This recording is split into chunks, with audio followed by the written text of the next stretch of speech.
ලංකාවේ උපදින්න ගොඩක් පින් තියෙන්න ඕනේ පින්නතුනි. මේ ලෝකේ හොයාගත්ත රටවල් 200ක් විතර තියෙනවා කියනවා. හැබැයි හැම රටකම මිනිස්සු ජීවත් වෙනවා. කොහෙන් හරි ගිය ආත්මික මැරිලා. සතර අපායක නොයා මනුස්ස ලෝකේ ඉපදෙන්න පින් තිබිච්ච මිනිස්සුනේ. නමුත් ඒ මිනිස්සු අතර සම්මා දිට්ඨිය අරගෙන ඉපදෙන්න පින් තිබුණේ කීයෙන් කී දෙනාටද? තවත් රටක ඉපදිලා පෙර කරපු පින මහා ධන කුවේරයෝ වගේ භුක්ති විඳ විඳ ජීවත් වෙලා සමහර අය මැරිලා යනවා.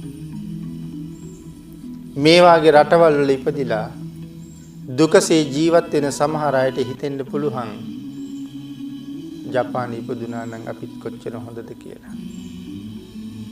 ඇමරිකාවේ ඉපදුනා නම් මැද පෙරදිග ඉපදුනා නම් අපිත් මේ ලෝකේ කොච්චර බලවත් අයද කියලා. නමුත් පින්නතුනි අවුරුදු 60ක් 70ක් වැඩි වුණොත් මනුස්ස ලෝකේ සෑහෙන සැපයක් විඳලා. උපරිම සැපයක් කියන්න බැහැනේ. එහෙමනම් සක්විති වෙන්න ඕනේනේ. සෑහෙන සැපයක් විඳලා මැරිලා ගියාට පස්සේ මොකක් වෙයිද? සතර අපායේ නිජ බිම කරගෙනමයි මැරිලා යන්නේ. මිත්‍යා දෘෂ්ටික කර්මය ආනන්තරීය කර්මයට වඩා බලවත්. නමුත් මේ වාගේ රටක ඉපදිලා වේලක් නොකා වේලක් කාලා ජීවත් වෙලා හරි මේ ලැබිලා තියෙන අවස්ථාවෙන් ප්‍රයෝජන ලබන කෙනෙක් අවුරුදු 60 70ක් දුකසේ ජීවත් වෙලා අවුරුදු කෝටි ප්‍රකෝටි ගණක් සැප සහිත ජීවිත ගත කරන අය වෙන්නේ නැද්ද? උතුම් ධර්මය. අපි මේ රටවල වල දුප්පත් වෙලා ඉපදුනේ සංසාරේ පින් කරලා මදිහින්දද? සංසාරේ දන් දීලා මදිහින්දද? නෑ පින්නතුනි.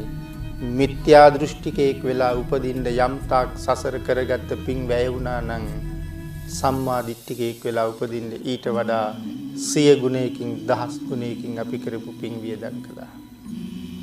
ආන් ඒක නිසා මේ ජීවිතේ ඊටාම ඉහළ සැපයක් විඳින්න අපි ළඟ තිබිච්ච පෙරපින් වියදම් කරලා තියෙනවා මේ ජීවිතය අරගන්න.